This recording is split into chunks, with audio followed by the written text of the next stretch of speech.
ওই সাদা অংশটা বর্ডার অংশ, আর এই বরফ যেটা দেখতেছেন এই যে বরফটা এটা হচ্ছে কাশ্মীরের পড়ছে, আর ওইখানে বর্ডারটা হচ্ছে সিকিমের আন্ডারে। আর এই নদীটা হচ্ছে তিস্তা নদী, আমরা যেটা বলি তিস্তা বাদনি যে করি, এটা হচ্ছে তিস্তা নদী। মূলত এই পাহাড় থেকেই বরফগুলো গলে গলে এখানে পড়ে। ওই নদী পর্যন্ত আমরা আমাদের বাংলাদেশ থেকে নদী এখন যতটুকু আছে তার আমরা অর্থাৎ বাংলাদেশ থেকে এখন ওই নদীটা 15,775 ফিট উপরে। দেন আমরা এখন এইখানে যেটা দেখাচ্ছি মানে দেখতে পাচ্ছি এটা হচ্ছে আরো 1000 কিলোমিটার উপরে। আর এই পাশে যেটা দেখতেছেন ওই মেঘ পর্যন্ত ওইটা হচ্ছে আরো 1000, অর্থাৎ সব মিলিয়ে 17,575 কিলোমিটার উপরে পাহাড়ের মাথা। আর আমি এখন আছি আমি আর আমার ফ্রেন্ড ওই সাইডে আমাদের সাথে কিছু আমাদের কি বলে টুরিস্ট পার্টনার আছে, এনারা আমাদের সাথে ঘুরতে আসছে। এনারাও বাংলাদেশের কেরানীগঞ্জ থেকে। আমরা এনাদের সাথে একসাথে একই হোটেলে উঠছি, হোটেলে থাকতেছি। আর আমরা কিছুক্ষণ পরে ওইখানে যে পাহাড়টা দেখতেছেন ওই পাশে ওই সাদা অংশটুক ওইটুক হচ্ছে চীনের বর্ডার। আমরা ওইখানে যাবো কিছুক্ষণ পরেই। হিমেল ভাই তো একটু কি হচ্ছে দেখেন।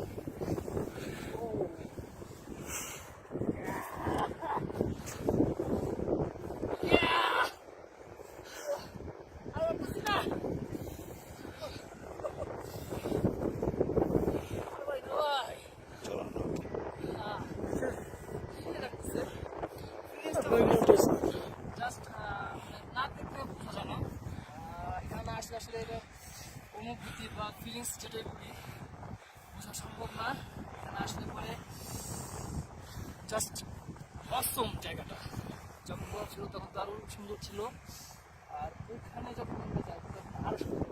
আমরা পুরোপুরি মেঘের মাঝখানে আছি, অর্থাৎ আমরা আকাশে যে মেঘগুলো দেখি সাদা মেঘ আকাশে উড়ে যায় বৃষ্টি হয়, সেই মেঘগুলোর মাঝখানেই এখন আমরা আছি। আমাদের চারপাশে মেঘগুলো উড়ে যাচ্ছে, আমাদের সাথে কন্ট্যাক্ট হচ্ছে, মানে আমাদের সাথে আমরা এই যে মাঝখানেই আছি, মেঘের দেশে উঠতেছি, মেঘের দেশের মাঝখানে আছি, রাইট?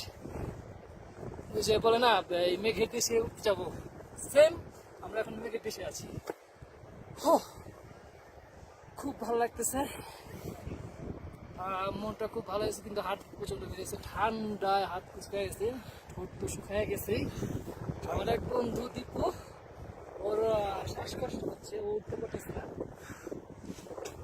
প্রায় 300 কিলোমিটার 300 ফিট উপরে হেঁটে আসছি।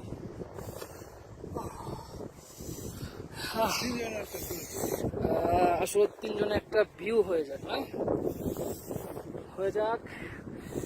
হাই হাই দাও দীপু, জানি কতটুকু উঠতেছে জানি না, যতটুকু উঠে আসছি। ওকে, অনেক সুন্দর জায়গা বলে শেষ করা যাবে না, সৌন্দর্য একটু আগেও বরফ ছিল, আসা যায় না, অল্প বরফ আছে, তারপরে দেখতে খুব সুন্দর লাগে। পয়সা পয়সা কি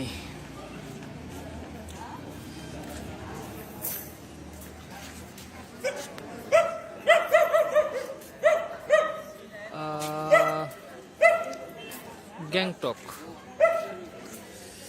সিকিম গ্যাংটক, সিকিমের রাজধানী গ্যাংটক, ছোট্ট একটা শহর, পাহাড়ের 6000 ফিট পাহাড়ের উপরে এই ছোট্ট একটু শহর গড়ে উঠেছে, মানে রাজধানী আর কি।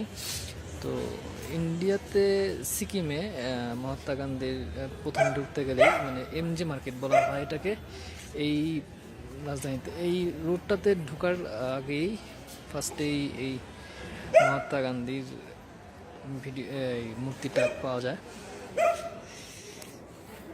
এখন বাজে রাত 2:30, আমরা এখন ঘুরতেছি, সব দোকানপাট মোটামুটি বন্ধ, রাস্তায় খুব বেশি মানুষ নেই, বাট কিছু বার অর্থাৎ মদের বার খোলা আছে, ওগুলো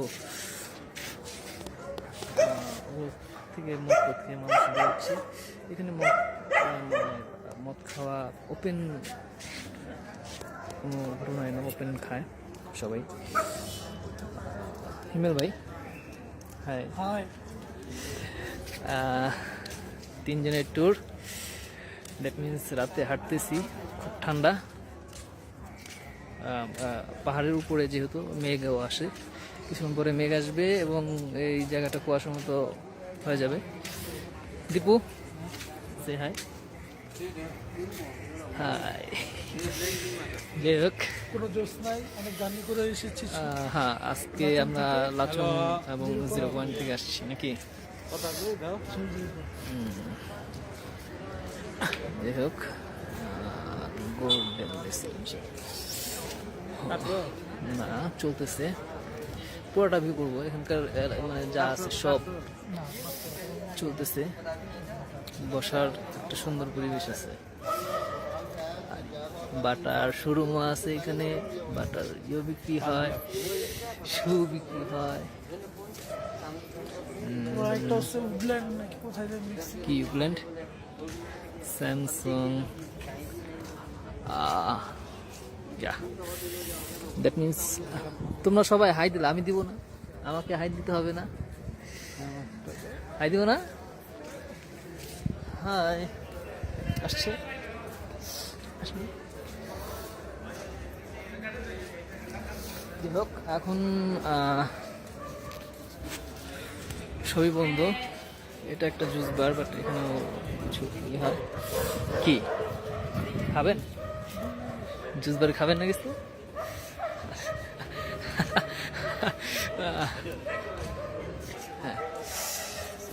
হ্যাঁ, পুরা মার্কেট জুড়ে এরকম রাস্তার মাঝখানে, মানে দুই পাশে বসার করে দিচ্ছে। যারা মার্কেটিং করে বোরিং ফিল করবে তারা এখানে বসতে পারবে।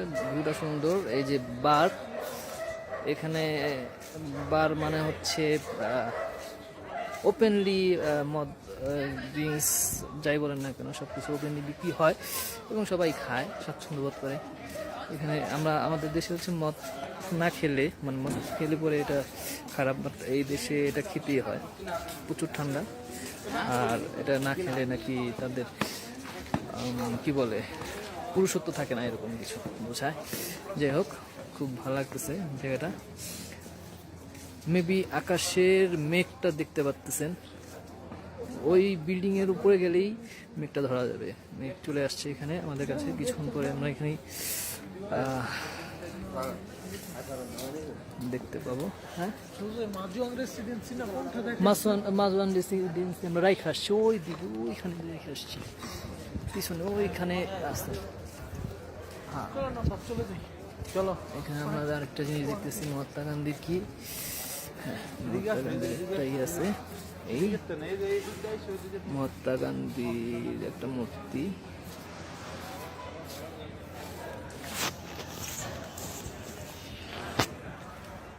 প্রবাবলি এটা খুব সুন্দর একটা পরিবেশ, এখানে আসলে না আসলে বোঝা যায় না।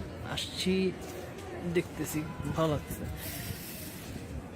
মানে আসলে ভিডিও করলে পরে ভিডিওতে এত ভালো আসে না, কিন্তু নিজের চোখে দেখলে পরে অনেক সুন্দর লাগে জায়গাটা। যাই হোক,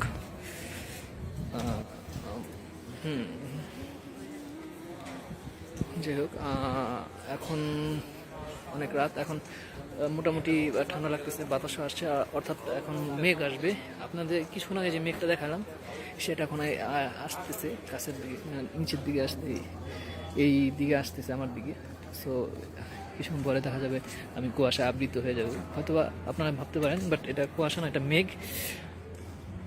এখন যাব হোটেলে। Okay, no smoking zone. Okay, by.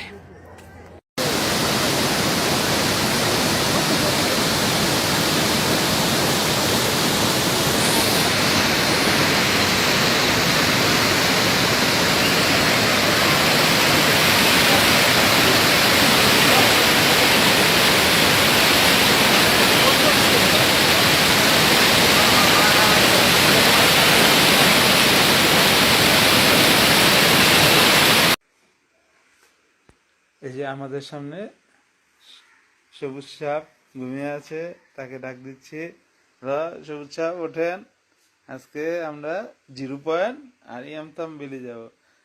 সবুজ সাপ ওঠেন ওঠেন ওঠেন, এভাবে দুষ্টমি করলে কাম হবে না, ঘুম থেকে উঠতে হবে।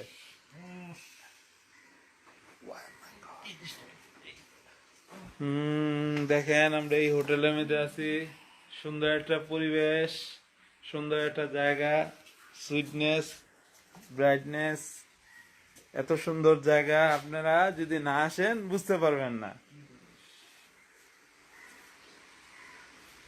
দেখেন ভিউটা কত সুন্দর।